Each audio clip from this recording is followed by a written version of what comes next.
Okay, so here's what we're going to do. We're going to do a relief carving, okay, with the CNC machine. Now to do this, I use a bunch of free software, starting off with Blender, DMAP to G-Code, NC Corrector, and Camotix. These are great free programs that you can download for free, and you can use them for free. So starting off with Blender, what I would use that for is to create the model. Okay. Next we jump into DMAP to G-Code. That's going to create our toolpath, our G-Code. Next we go to NC Corrector, where we can have a look at our G-Code and just check it to make sure it's good. Then we can edit it if we need be. Then we jump into Camotix, where we can verify our G-Code, and this will give us a solid model of what the toolpath is going to cut. Okay, so let's jump right in. Let's go. So what I like to do is, I got a certain way I like to do this. I like to see what I'm going to get before I go ahead and do it. So here we are in Blender. Now the first thing I'm going to do is go ahead and delete the default cube right there. Alright, and then we're going to import a texture into Blender. Okay, and we go to our texture and we say new, and we drop it down to there and open that up. We got our image up there. I'm going to use this cool picture of a tiger. Alright, and then we're going to also add a mesh, images as planes. Now if you don't have that set up to do that, here's how you do it. You just go to File, User Preferences, okay, Add-ons, and Import and Export. And you'll see you can import and export various things, but this is the one of interest right here. Make sure that you have this checked right there. Import and export images as planes. Import images as planes, okay? And that way you'll be all set up to add an image as planes. So I'm going to do that. I'm going to grab my texture and I'm going to grab my image as planes, use the same exact texture for that, and I'm going to grab a cigarette, so I'll be right back. Alright, so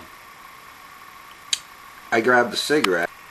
Okay, and there is my add mesh images planes thing, which I stuck right in there, and you can see it right there. Okay, so now I'm just gonna I want this to be, you know, kind of like, I pressed the decimal point, so I'm kind of like, it focuses on there, and then I press the 7 key on my numpad, and I'm going to press the 5 key on the numpad to change that to orthographic view.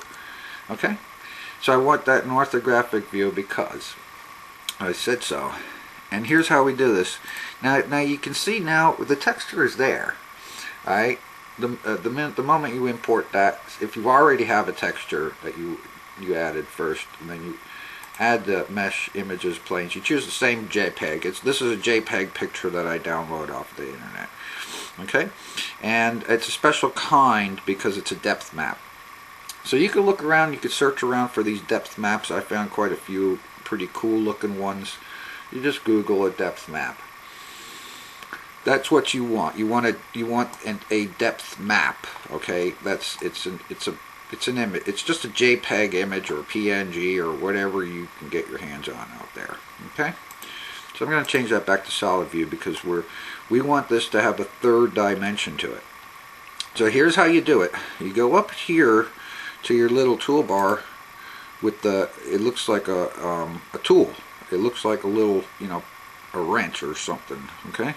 And add the modifier. So what we need here is a subdivision surface modifier right here in this row. You see it right there? Subdivision surface. Now what that did was it added a subdivision modifier, but we want to fix it, and just all you gotta do is click this button where it says simple. Boom, you're fixed. Alright, because we want it, it's rectangular. The picture is most pictures are anyway. So we want to add another modifier, and this one is different. It's a displacement modifier. Right there. You see that right there? Displace. And you hit that. Now since we already have our texture in this thing, okay, we just go to the little texture button right there, and there's our texture, and we go boom, just like that. Now if we flip this thing sideways, you'll notice we have a little bit of a misalignment issue. That's no problem, because all you got to do is hit from local and make that UV right there. And now you're going to get something that looks like that. Okay, now hold on. All you got to do here where it says view, goose that up a little bit. Okay, and now you can kind of see that we've added depth to that texture. Okay, there's the texture printed onto that. Shift it back to 7 to go to top view. And okay, so we have added a third dimension to this thing. But now I need to click this out a little bit, because we have to adjust our Z on this thing, because it gets out of hand. So what we need to do is rein that back into something like there that looks more appropriate. Okay, so and let me scoot this over just for you so you can see how that all works down. Now what I like to do is here where it says subdivisions, I like to click this and hit 9. Okay, I'm gonna boost that to like 9. Okay, and give it a little boosty. So you see how that boosted it up a little bit, so we got more detail here now to look at. See all that beautiful details? Alright, so the idea here is we want to kind of look at this thing not like that and not too shallow, but we want this to just be right when we make our relief carving. Now I happen to know the red one is the X direction, the green one is the Y direction, and the blue one is the Z direction. So red, green, blue, RGB. Red, X, green, Y, blue, Z. XYZ, RGB. XYZ, RGB, XYZ, RGB. Okay, let me throw on some original music here so we can actually listen to something cool here. Alright, so look. Now here's the deal. I just want to mention that because it's a handy way to remember it. XYZ, RGB. Okay, so okay, you getting it? Alright. So now what I like to do is I like to be able to view this thing like how I like it. So what I often will do is go down here to this thing, matte cap, and I also like to enable ambient occlusion. Just you see what that does? It just gives me a more realistic shadowing to the whole thing. So alright, so if we bring this down, you get the whole palette. But there, it sort of kind of gives you a clay effect, where it's kind of looking like clay there, which is, I think it's pretty neat. Okay, so you can get various ones. I like this one when I really got to know where things are at. It provides me with a great 3D dimensional aspect, and so does this one. This one tends to give me more of the detail and see how the finish is actually going to look, because this came from a bitmap. Okay, this has got pixelations in it and stuff. Okay, so we want to be able to see how that's going to all play out, because the finer obviously your pixels are, the finer the whole project is going to be, and that's something you have to work out with your bitmap images firsthand, okay, before you even get into this. And that's going to play out further on down the road as well. So you want a pretty high resolution picture to start with. The PNG files work excellent. Okay, so you want to try to go with a PNG. They got as much detail as you need, and they're fairly lightweight. So here's our kind of like our image. Okay, I'm gonna switch it back to this clay kind of color. I kind of like that, because we're gonna make this out of wood, and they don't really have anything that's, you know, really. I mean, I could throw a wood texture on there to give you kind of the illusion of wood.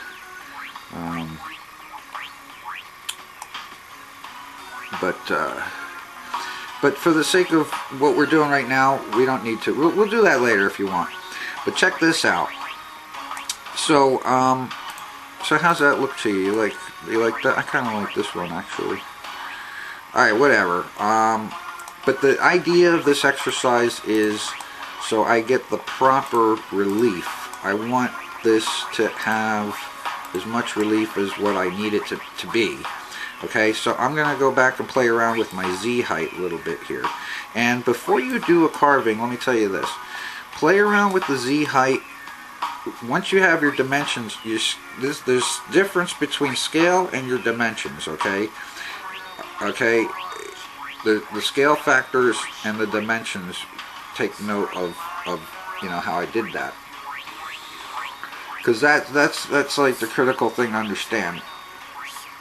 Okay, we were starting off with like everything was 1 to 1 to 1 over here, you know, and 1 in the Z as well.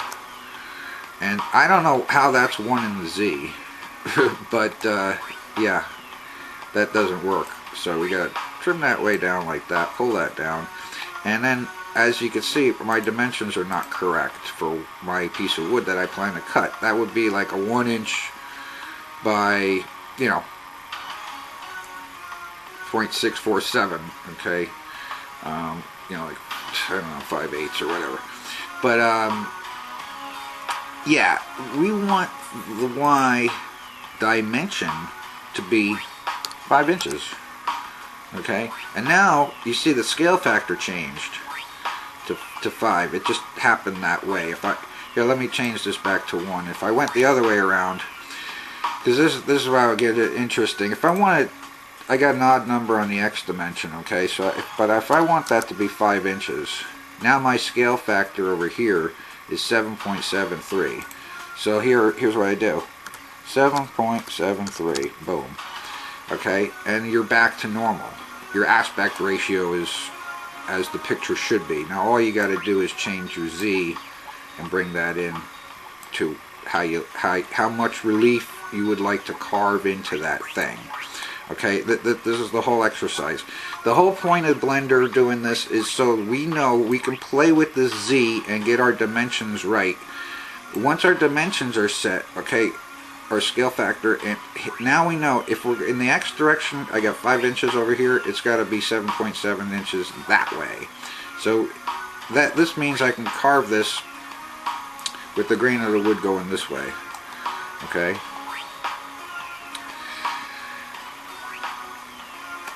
Alright, for argument's sake, let's say I got a 5-inch piece. We'll change this back to a scale factor of 1 to 1. Okay.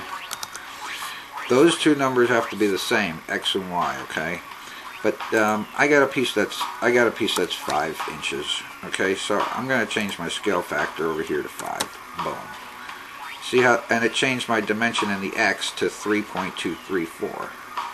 So I know I'm at 5 inches across this way with my piece of wood, and I got 20-inch piece of wood, but I'm only going to use roughly 3 1/4 inches in this direction.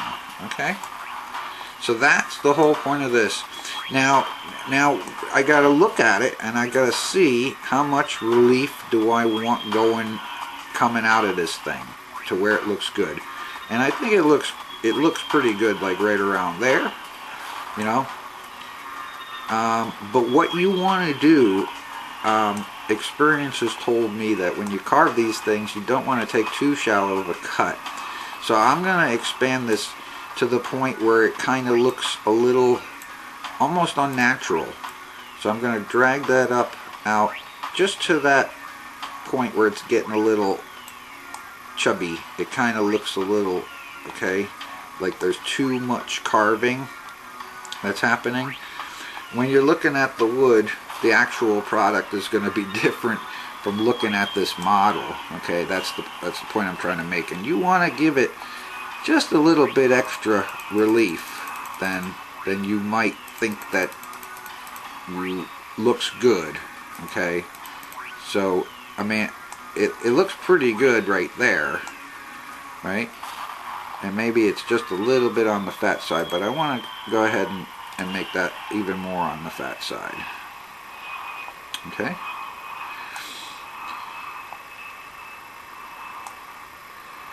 So now we're set to go. All right. So what I'm going to do is I'm going to grab some tea.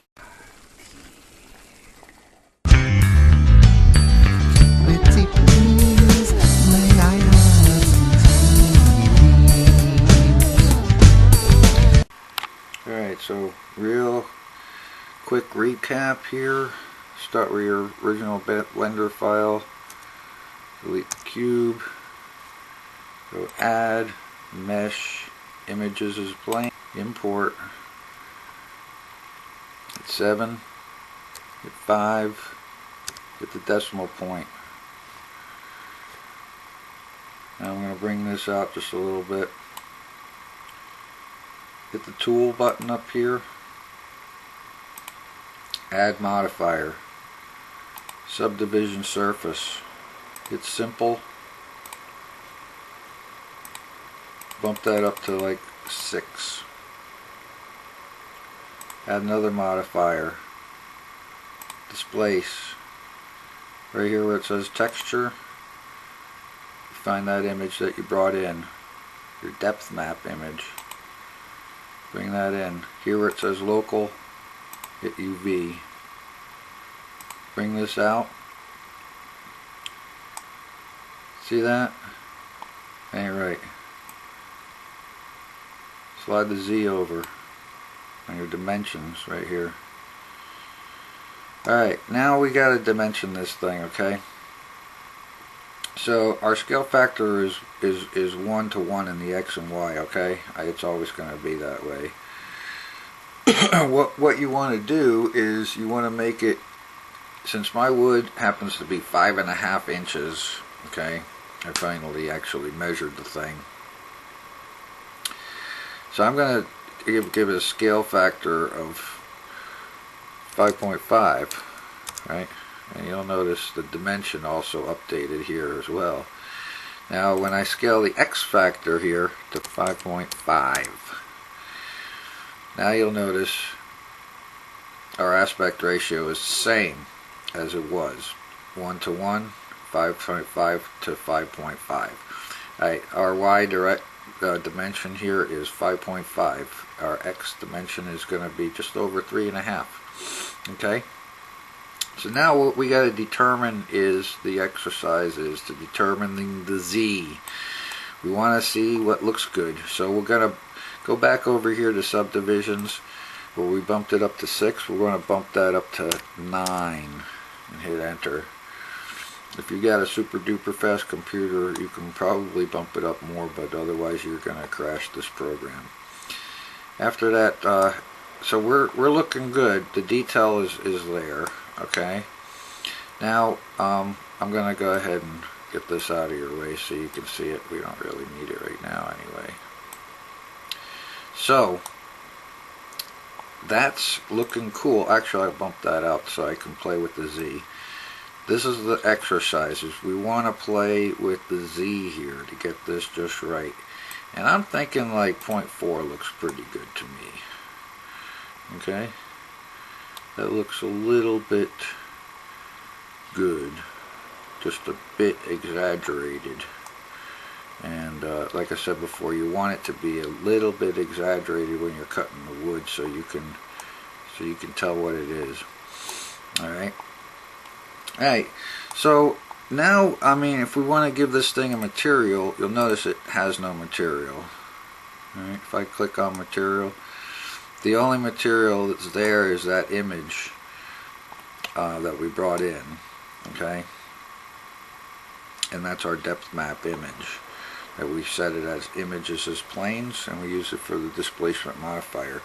So I'm going to go to top view again, top orthographic view. Alright,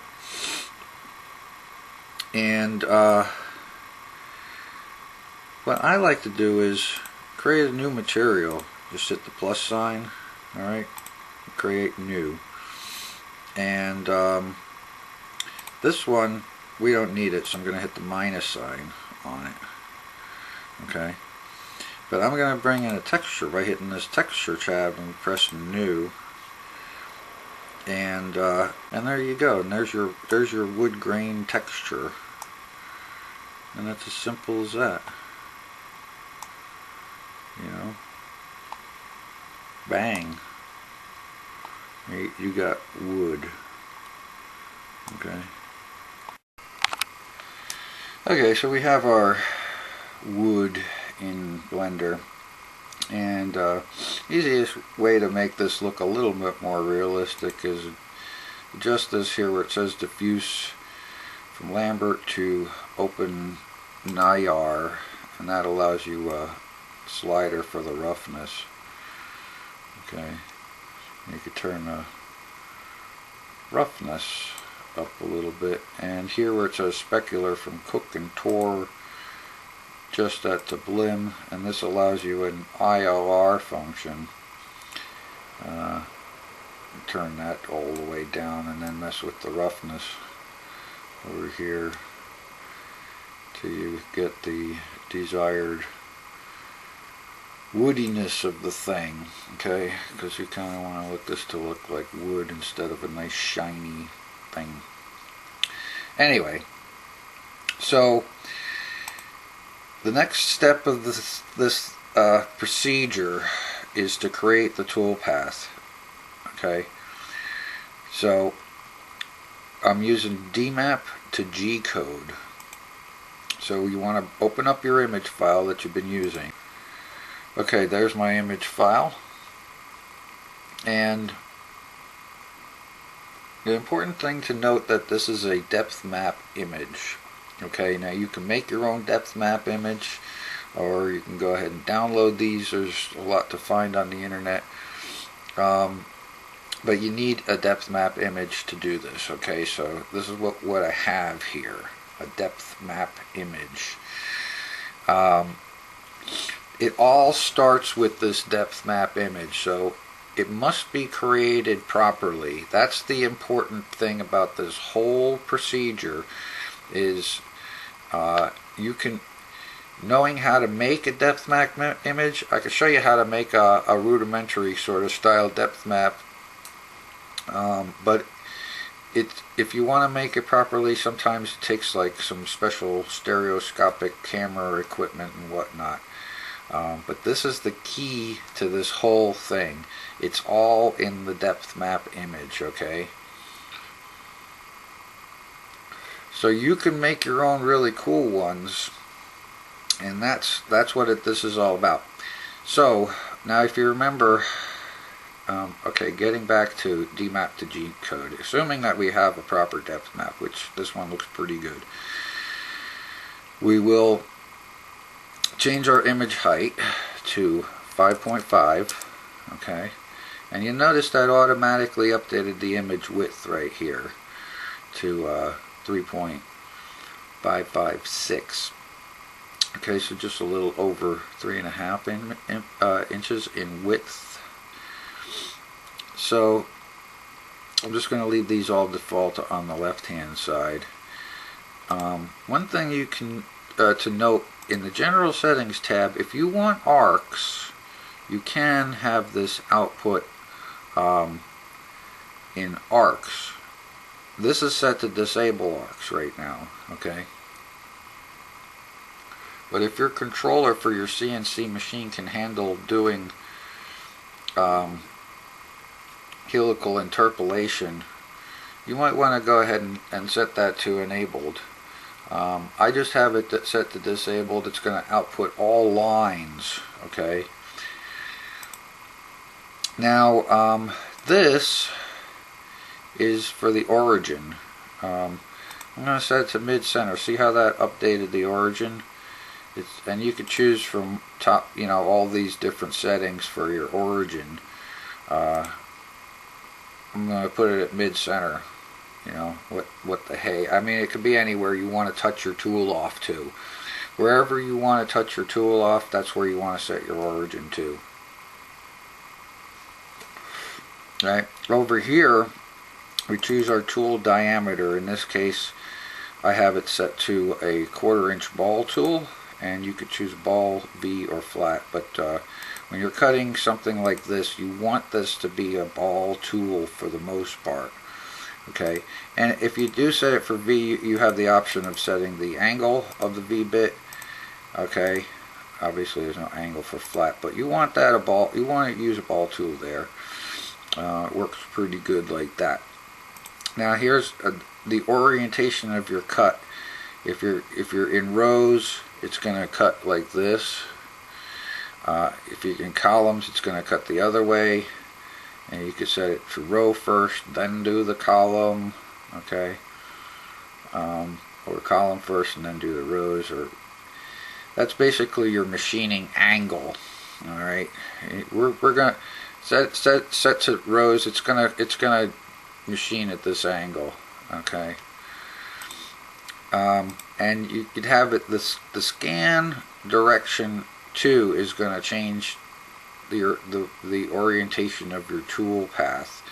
Okay, right now it's set to alternating, so it's going to be a zigzag path. It's going to alternate path. It's going to be a zigzag and scan across that. Okay, and you could set that to just positive or negative, which would be just climb milling or just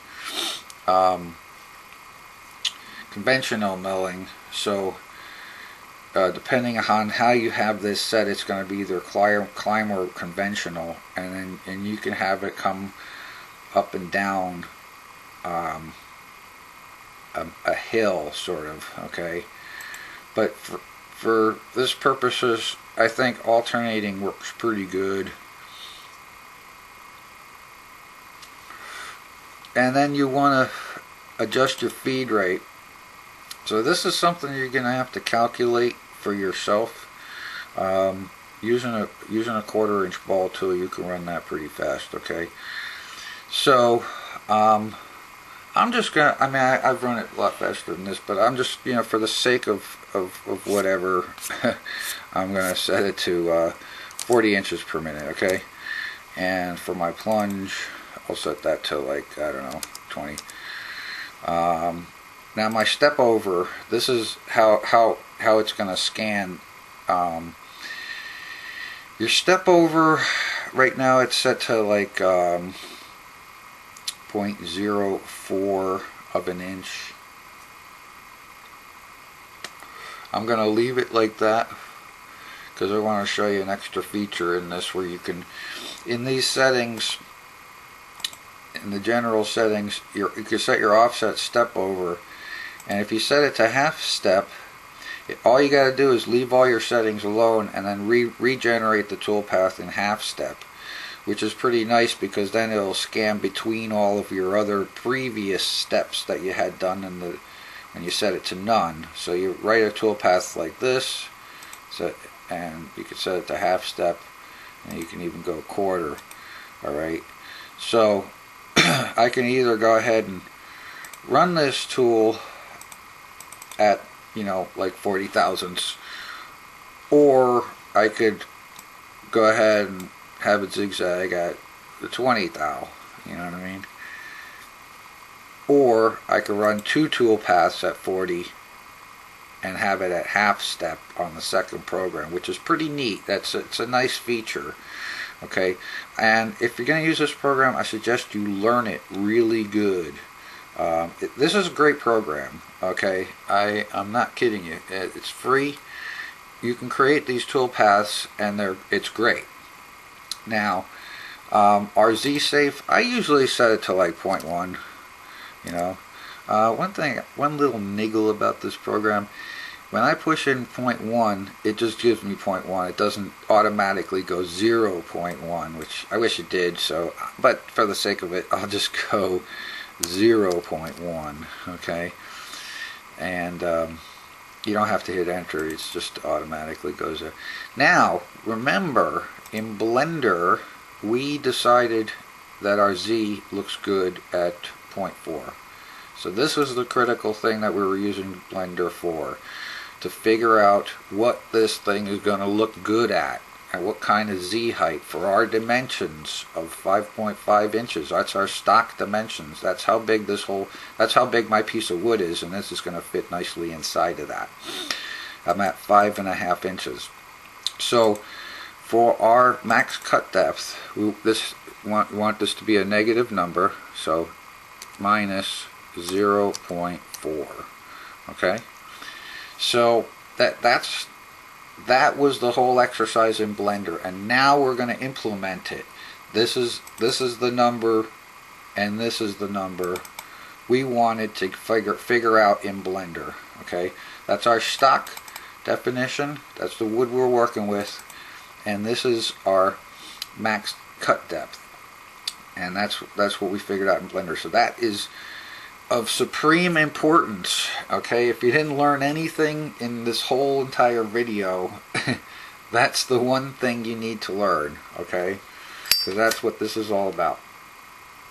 Figuring out all these settings is I'm going to leave it up to you. Figure out your feed rates and so forth, and you know, it's probably go a lot faster with a 1/4 inch tool, but you know, I'm being really conservative just for the sake of it.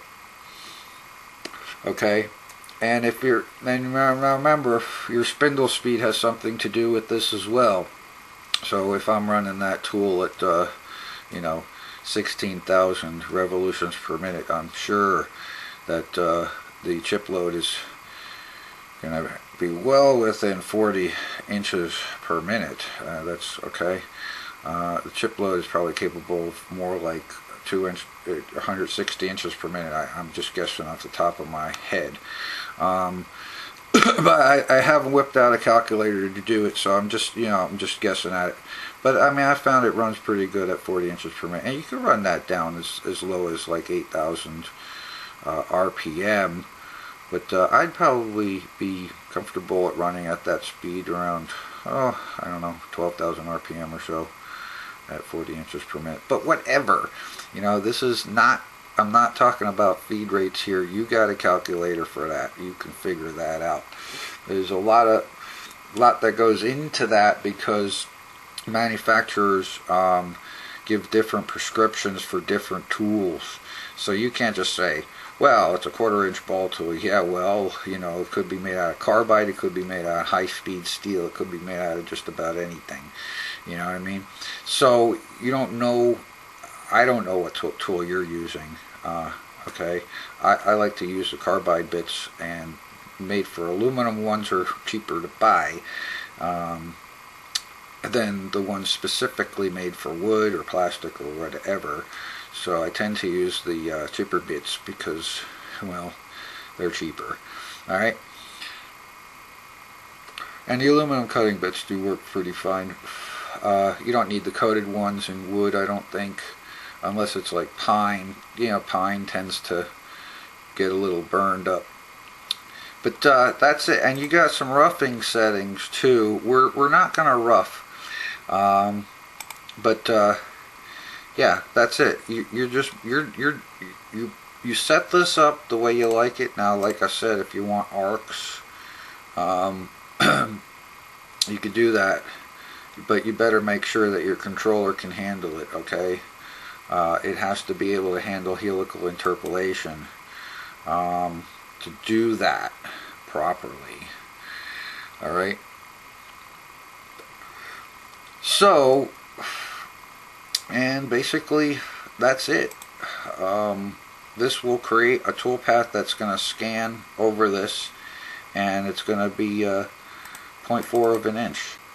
Okay, all you got to do now is hit save G code, and then put your G code, you know, wherever you want it, in the directory that you like, and it's going to begin the calculation.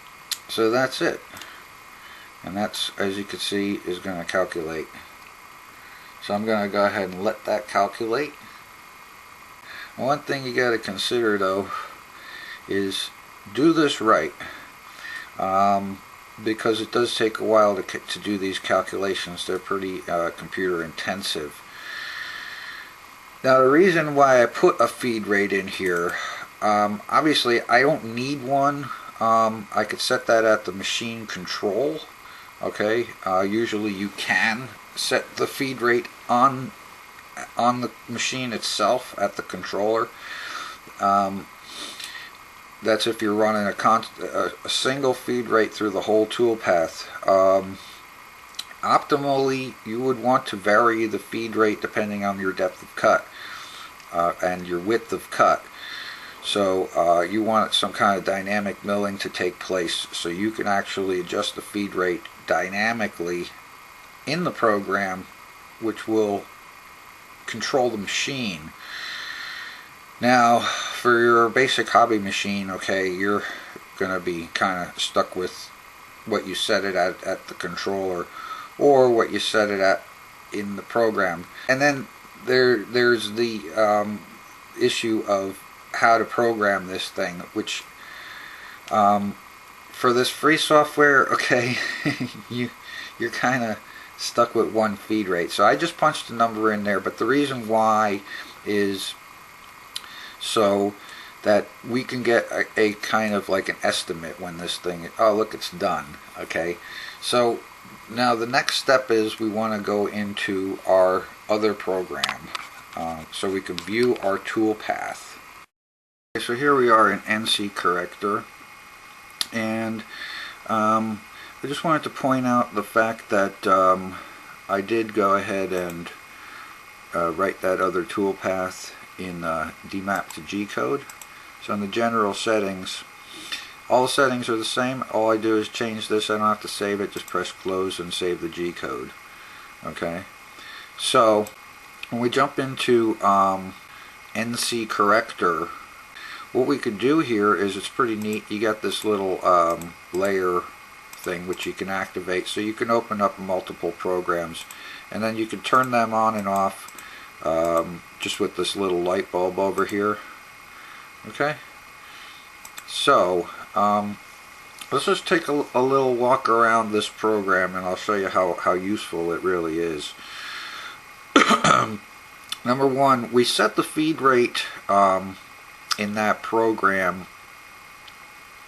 just as an example, just so that we get a machine time estimate. Okay, so here would be my machine time estimate, and that's of course based upon the feed rate. Okay, which is right here. So we have a lot of useful information on this tab over here.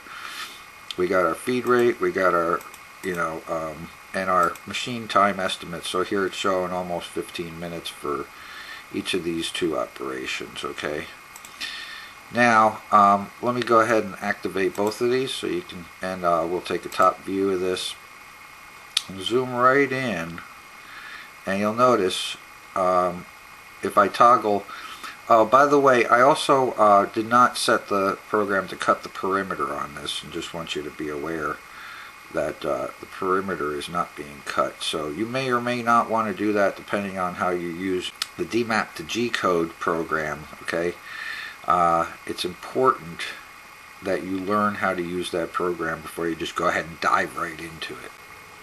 Now if I toggle this on and off, you'll notice the cut does in fact go right between the previous cut. So that was the intent over there. So let's just turn on some music and have a little fun with this. This is some of my music from a previous performance of my band. So this is pretty neat program. You got all these different views. You could toggle between all your views. When I use the program, immediately I'm going to toggle this bound box on and off. And that is basically going to give me information that I need to know, like how far deep we are. Okay, like in this case we're at minus 0.4, and what's our clearance? We're at 0.1 clearance. Okay, so I can toggle this on and off. both of these tool paths look pretty good. They look pretty similar. Okay.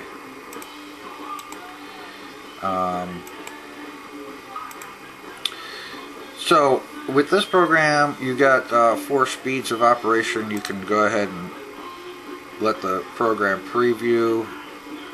And number 2, number 3, and number 4, which is high speed. Okay, I can go ahead and pause it. We could animate from that portion. If I right click, and if you right click, you also have another menu like show all. I can go zoom. If I zoom select, okay, it'll do that. So this program is pretty useful. If I double click, it's always going to bring me to my top view. Okay, I can move things around, zoom them in and out. It's useful to find your code right here. This is your actual G code, and you can go ahead and edit lines. If you jump to a line, you'll notice that the preview is going to update as well. So that's a nice feature. Okay, like I have it rewound to the beginning, so there's no toolpaths being shown. But if I go ahead and jump somewhere around here to a line of code, you can see there's my line of code. Alright, so yeah, it's a pretty neat thing. I could drop this down, scroll through the code if you want to scroll through it like that. You can enter in a line number. So there's a lot of things you can do. Now, one thing that you need to know about this program is there's some options in the setup, and you may want to add different files to this. I'm not so sure if it defaults with an NGC. And the way you got to do that is you got to do star NGC. Just write it as it's written here, with like a semicolon, star dot your extension, semicolon, space. Okay, and then it'll work. It's important to realize that feature, because you may try to put an NGC file in here, and that's what demap to G code, and all the Scorchworks programs will output NGC files. Okay, it doesn't really matter what the file extension is. It could be a text file. It really doesn't matter. It just matters what your controller is going to read. Okay, so it could be an NC file, an NCD, an ISO, TAP, TAP, whatever extension it is, it doesn't really matter. Okay, what matters is that your machine is capable of reading the thing. So yeah, this is a really cool way to have a really quick look at your G code. And one of the things that I would check right off the bat is my height, where my zero is, what my distance to the stock is, how deep my depth is. Okay, I want to find that out immediately. And this is nice. It gives you a machine time estimate and so forth. You can put multiple files in there. So if you are running a bunch of operations, okay, like let's say we're running 2 operations right here. One's going to go between the first cut, right? You might run an additional operation on this particular thing, just to put a border, maybe some kind of fancy border around it with another operation. You might want to cut the perimeter. I chose not to in this instance. But if you are doing more than one operations, the layer button, and then when you import your files into this program or you open them, that's all you got to do is make sure you got layers enabled, and you got the little light bulb where you can shut things on and off, and it's great. It's a really cool program to preview your toolpath. And basically I just want to have a quick look at my toolpath, make sure everything's okay. I can because sometimes you'll see, like, if you got mistakes happening, well, now is the time to see before you start running that program. You got to know what the program is going to do. And also, you should have a preview function on your controller. Now, this thing is not attached to any controller. It's just a viewer. It's just for viewing toolpaths. But you can also edit your toolpath. Now, one thing to be aware of is, let me rewind the program to the first line here. Now, you can put a header in the Scorchworks program, DMAP to G-code. Just set that on your general settings, so you may want to define your tool. Remember, we were using a 1/4" ball tool. So that's important to know, because when we get to the next step is verification, that's going to come into play. Okay, so here's Camnotics. Now this is the program that we want to use to verify the toolpath even further. So basically, you start off here, you go File, New Project, right? Then you go right click over here and click Add File, and then you want to select G-code file. And then you press OK and you find that G-code in your directory. In this case, we're going to go ahead and import them both. Okay, so once you have your files imported, now remember, we didn't define a tool in the header of the G-code. So what you can do here with this program is you can go ahead and define your own tool. So you go New Tool. This is in millimeters over here. Change that to inches. Be aware that the number 1 is going to make or break this kind of deal. You got to have this on tool number 1, okay? So just be aware of that. And then over here, we could choose a number of different tools. We chose a ball tool to begin with. This was a 1/4" tool, okay? And we can make it like something like, I don't know, 2 inches. How about that? Okay? And you just click Save It. So now, all you got to do is run the simulation. So continue our music.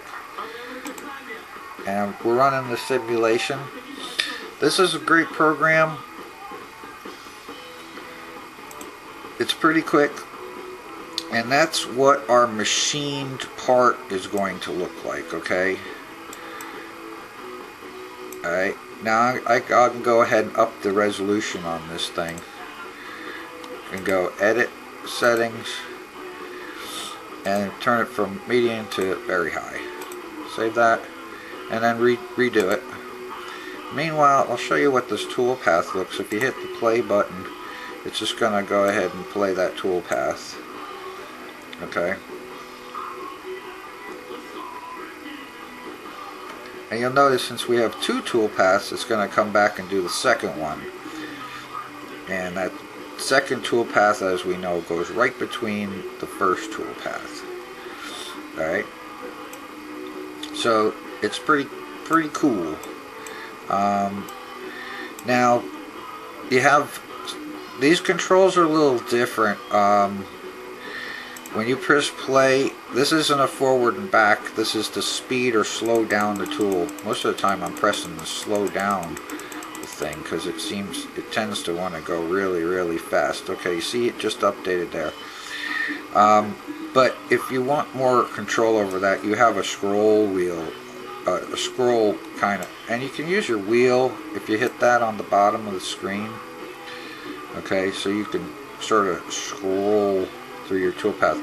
But one thing to note, though, this toolpath is not going to update step by step like it does in NC Corrector. It's not accurate like that. Okay, just to be aware of. But you can get an idea of what your toolpath kind of looks like. Alright, it's just that you can't like step one step at a time. You see how that's kind of going across there and not stopping? Because I know for a fact that there's, like, when you get to that point, there's like a million little dot lines that go over that contour over the back of this tiger here. So just so you're aware that it's not super duper accurate. Alright, so you can go ahead and shut the tool off. You can shut the tool path off. See the crosshairs where our origin point is? It's always handy to know where your origin point is. In other words, like where the tool path starts off. Okay, that's where your tool path is going to start. All right, and then it's going to show you the path. It's going to go to that initial. Now that cut right there, you got to pay really close attention to what's going on there, because you're taking a deep cut. You really need to hammer this home. If you're doing like something like this first cut, okay, it's going to come off of your 0. It's going to lift off to your clearance plane, 0.1 of an inch. Then it's going to wrap it over to here and plunge. It's going to plunge all the way down to a depth of 0.4 of an inch, so almost a half an inch, and that's a 1/4 inch tool. At this point, this is going to hog right through this material, and it's going to just basically slot it 100% of the width of that tool. Alright, now you don't want to be running at maximum feed rate when you're doing that, okay? After which, it's only going to take, like 40 thousandths of a cut. It's just going to step over and scan over like 40 thou, not a whole lot. It can take a fairly deep cut, but the width of cut is minimal, so your tool deflection is going to be okay, and your risk of breaking your tool or damaging your material or your machine or otherwise is minimal by comparison to slotting. So if I back it up to that line, I'll try to, this line right here, this machine motion right here where you're cutting that, you got to be on the controller. So step it up over here, wrap it to there, to step till you get to here, and have your machine turn down the speed. Turn this down to an appropriate speed to safely cut through this much material. Okay, or you may want to modify the program and ramp it down slowly till you get to the final depth of cut. Okay, but once you're over there, you're only going to step over, like 40 thou, like I said, and cutting through wood, that's not a problem. But I just want you to make absolutely sure that you're babysitting that machine when you're taking this first cut. That first cut is a deep cut, okay? So just be very, very aware of what is going on with your machine. That's the whole purpose of verifying these tool paths. That's why we want to know what's going on with these tools, okay? Like something like that, you got to spot that.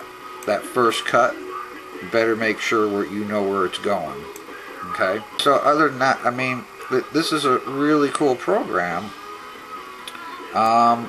And I always go to like the top view and then manipulate it from there.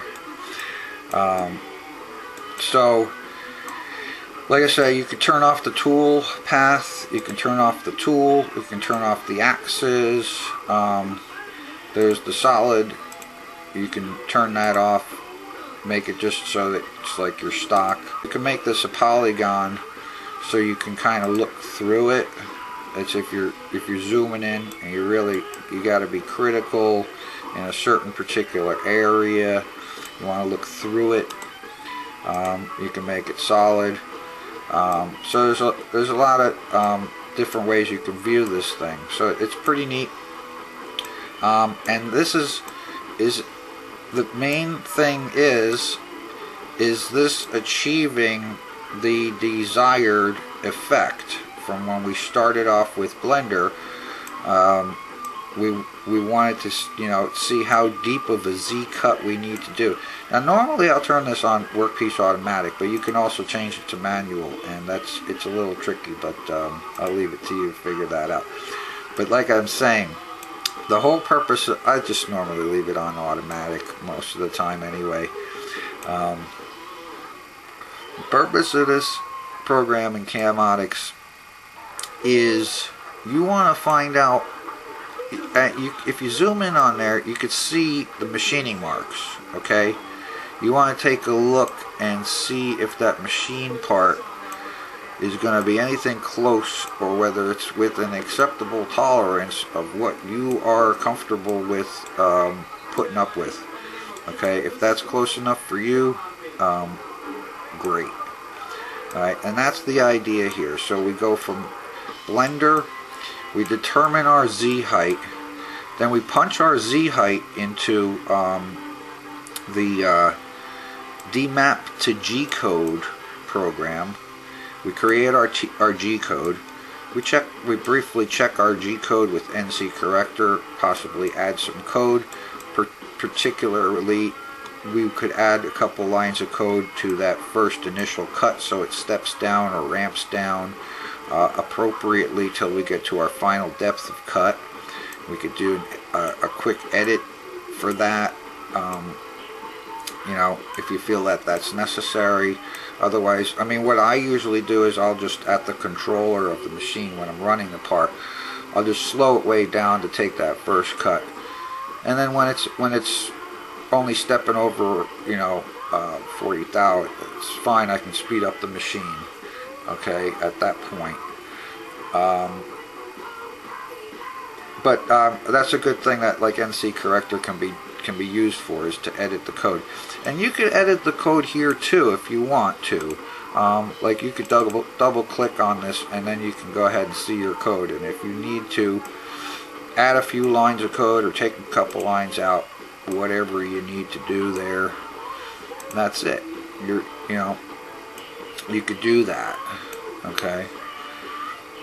So that's the program. Camatics. It's pretty neat, and I highly recommend it. And here's what you want to do if you want to compare it to your model, or if you want to bring this STL file back into Blender. So if you want to just go ahead and export this to Blender, it's a very simple matter. What I would recommend you do first, though, is reduce the file size. So this over here, this little compressor thing,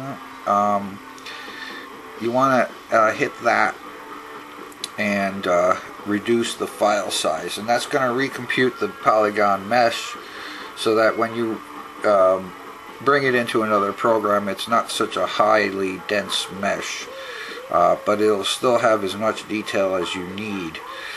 Okay, so, and that works great. It'll reduce this file size. Okay, now I've already done that. So what I'm going to do is you just go File, Export, and this you want to set to Surface. Okay, STL format, and leave it on binary. That's fine, and that's it. Then you can export your STL file after you've compressed it. Okay, remember to do that. It's important because it'll reduce the file size quite considerably and make it be a lot easier to work with. So that's it, and you export this to an STL file, and we'll bring it into Blender, and I'll show you what that looks like. Okay, so back in Blender, basically brought this STL file right in there. I've added a new material, I've added a new texture, and go ahead and set it on material mode. You can sort of see that. However, this is not sized correctly, okay, because as you can see here, it's like 160 inches or whatever. So I'm going to reduce that in scale. So I'm just going to press S and reduce that quite a bit until I get something close to my design parameters, and I press the decimal point to zoom back in on it. So yeah, what I wanted was 5.5 inches. Okay, so I'll just go ahead and put that into the Y dimension, 5.5, enter. Okay, and now I know my scale factor is 0.034, so I just go ahead and set them all at 0.034, enter, and make sure you set the Z this time, 0.034. Okay, and that's showing me a Z of 0.0363. Now you gotta understand that this is not exactly like the stock definition, okay, and our cut has a rim around it. Okay, that's just going to show me the entire Z dimension, but it should be more like 0.4 is what we programmed it for.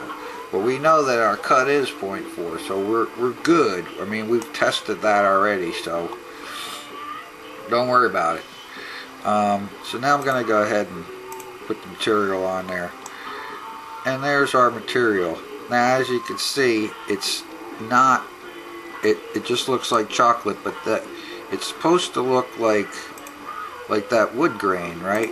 So what you have to do here is go to the top orthographic view and head on down to edit mode, okay, and go mesh, UV on wrap, project from view, bounds, and then go back to object mode, and there's your wood grain texture. Okay, now here in the materials we can go ahead and adjust them the same exact way that we did before. For diffuse, set that from Lambert to Oren-Mayer, and for specular, set it from Cook and Toroyd to Blim. And what I like to do is, this allows you to have an IOR setting, and I'll reduce it to like 1, and now I can play with the roughness on the diffuse. Okay, so give it some roughness, and now it kind of looks more like wood. And go down here to where it says display, and then hit only render, so we can, and that's, see, what we started with is not what we're ending with, right? That's the lesson learned here, okay? Because that's what happens here when you cut material versus when you're modeling it. You see all those tool marks, okay? Now, yeah, we're going with a 1/4 inch tool, and this is a fairly small part. We could have gone with an 1/8 inch tool. We could rough it with a larger tool and go ahead and do our final machining with a smaller tool. Okay, but that's for you to do, for you to try out, and for you to experiment with. I'm just kind of showing you the basics here. I mean, you do see a basic design there, okay?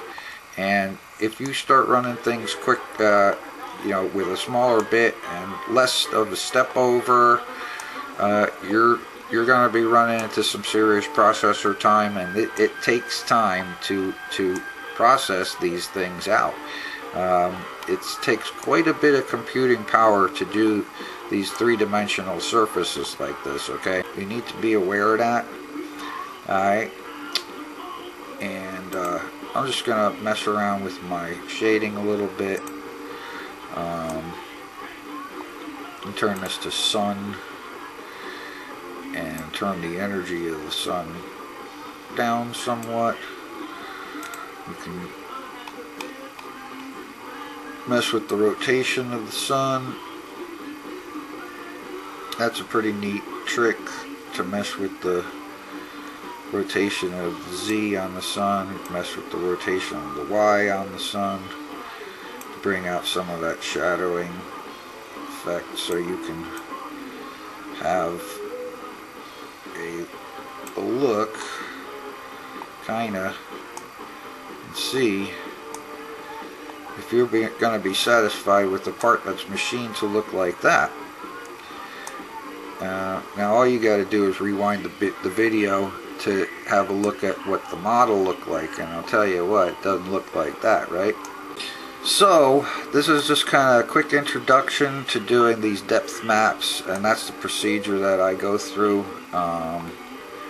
It's a lot of fun to do it. You take your depth map, you check it out, see how deep you want to go with Blender, you write your tool path, you punch in your depth coordinates into the D map to G code, you punch in your overall size of what your stock is that you have, the piece of wood you have to work with, your stock size, or how big you want the object to be rather, and that of course is going to be based upon your stock. And you write your G-code program. It's pretty automatic in DMAP to G-code, so it's a nice little program for free. Then you check your program using the NC Corrector and Camatics to verify, and here's the final result. Is that super duper great? No. With an 1/8 of an inch bit, it would probably be a whole heck of a lot better or more accurate, you know. I'm thinking you probably need an 1/8 of an inch bit to cut something this small, but if this was a larger piece, it would work with a 1/4 of an inch bit, no doubt. Yeah, that's what we're looking at, and that's the result at the end of the day with that. So I'll just go ahead and real quick run it with an 1/8 of an inch because I know you're dying to see it. Alright, so there we have it. I basically went into the same program, ran it with a tool half the size, ran half the step over, so I'm going with an 1/8 inch bit and a step over of 20 thousandths versus 40. So I'm going half the step over, half the size of the bit, and coming into Camatics, I tweaked the stock a little bit. I made my stock 1 inch. I've come since brought it into Blender. Scaled everything appropriately.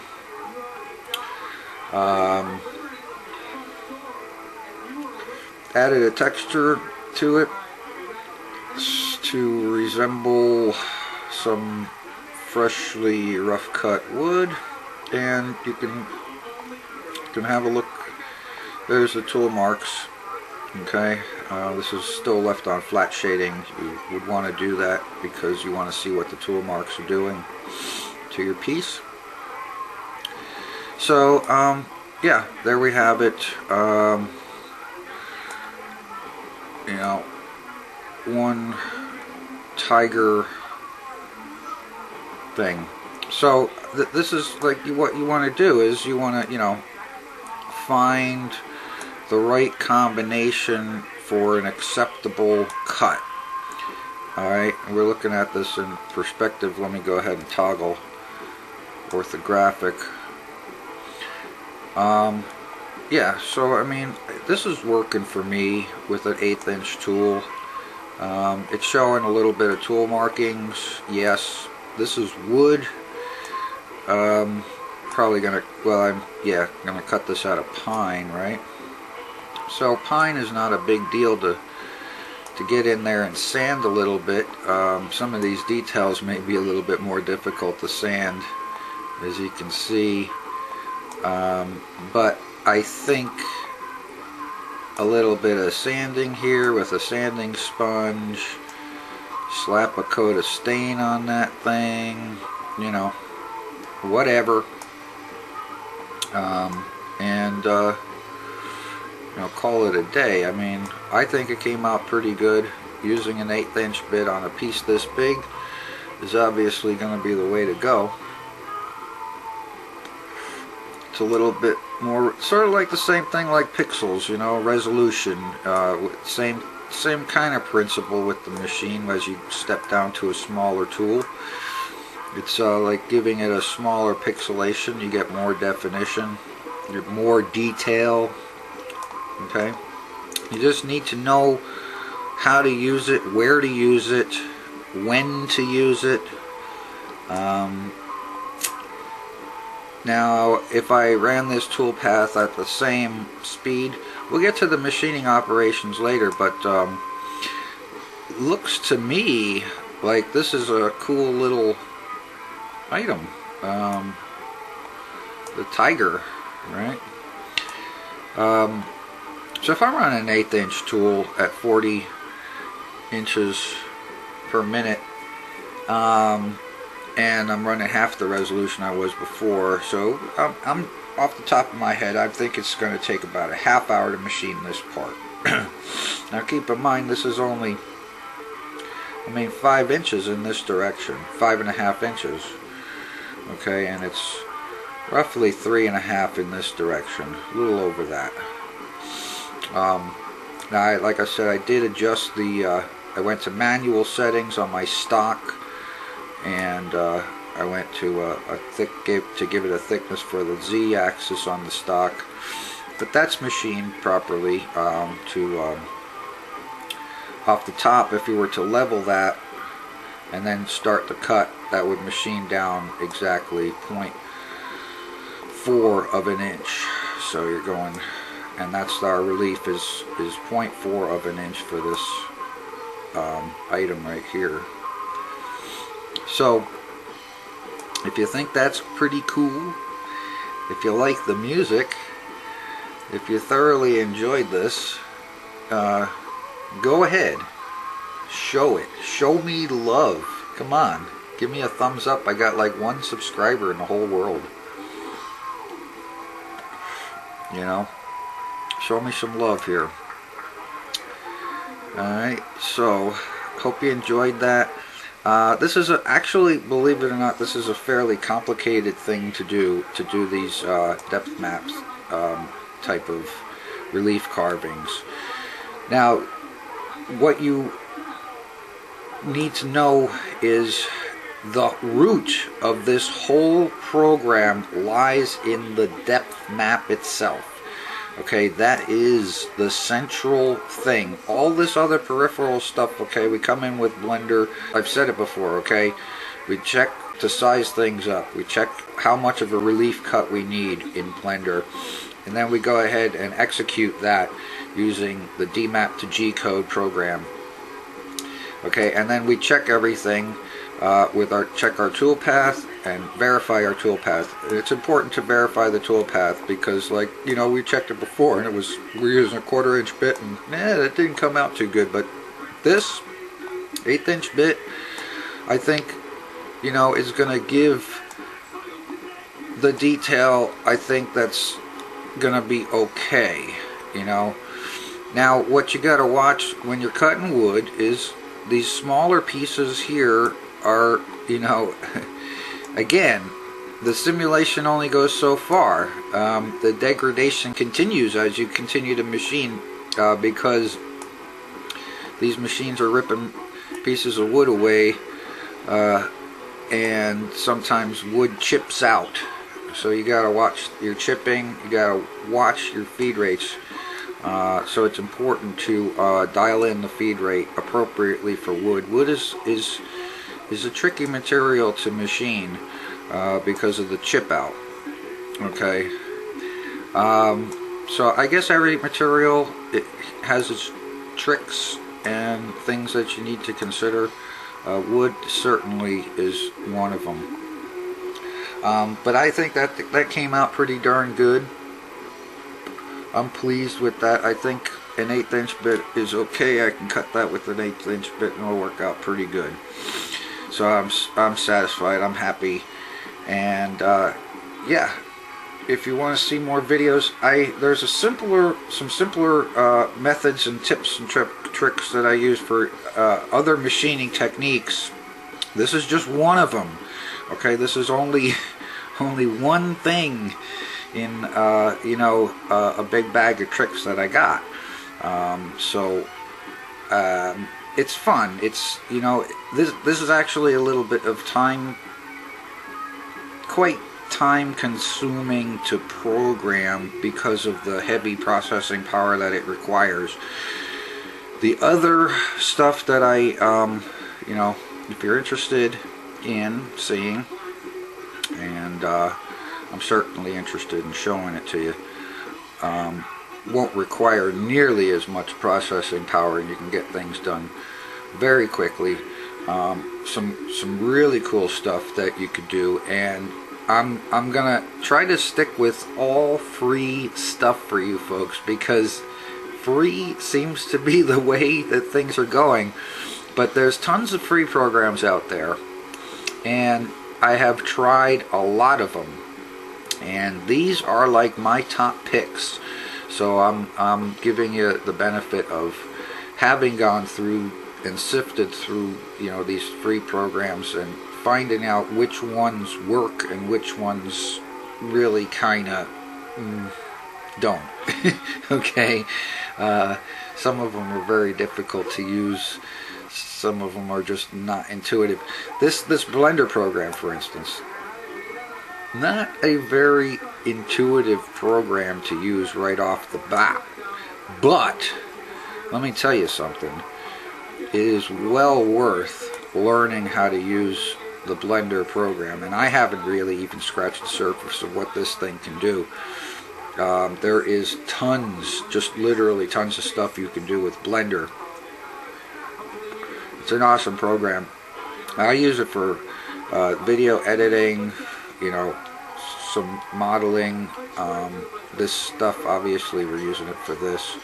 I use it, I can bring in models and texture them. Like, this is an example of something, like if you have a job you want to do for somebody, and they give you a picture of this tiger and they say, I want a relief carving. Okay, you can go through this procedure, send them a picture, a rendered image. Okay, here, look, watch, we'll just go ahead and render that. My camera's probably not set up, but yeah, of course it wouldn't be. But I'll tell you what, we'll go back to the 3D view and just do a on the fly render. See, that casts some shadows in there, and so forth. Now what you want to do is just save that as an image and just send it out to your customer and say, hey, is this the type of thing that you're interested in getting? And they may say to you, yeah, that's beautiful, or they may say, no, I want that in curly maple, or whatever. So, but you have the program, so you're ready to go with it. So when they get you the maple, or whatever, or you get the maple and lend it to them, and maybe you mark it up. I don't know if you do that, if you're allowed to, on your materials. But yeah, so it's a good way to you know, and then validate your work, and show that to the customer, and you know, I mean, who wouldn't be impressed with looking at something like that? Now the trick is machining it just as good. You better make sure that you can go ahead and produce that result that you've rendered out. So that's what we're going to get to next, and that's a whole nother video. This is the preliminary thing that we wanted to get into. The next one is going to be about machining. Okay, so have a very good, pleasant day, and keep things built in USA, please. You know, go watch Titans, because those guys are awesome, and NYC CNC, you know, and there's just a whole bunch of guys out there that I enjoy watching with the CNC stuff. These guys, you know, some of them definitely do know what they're doing, and don't take tips from me. I'm just doing this to show you what you can do with free stuff. So take care.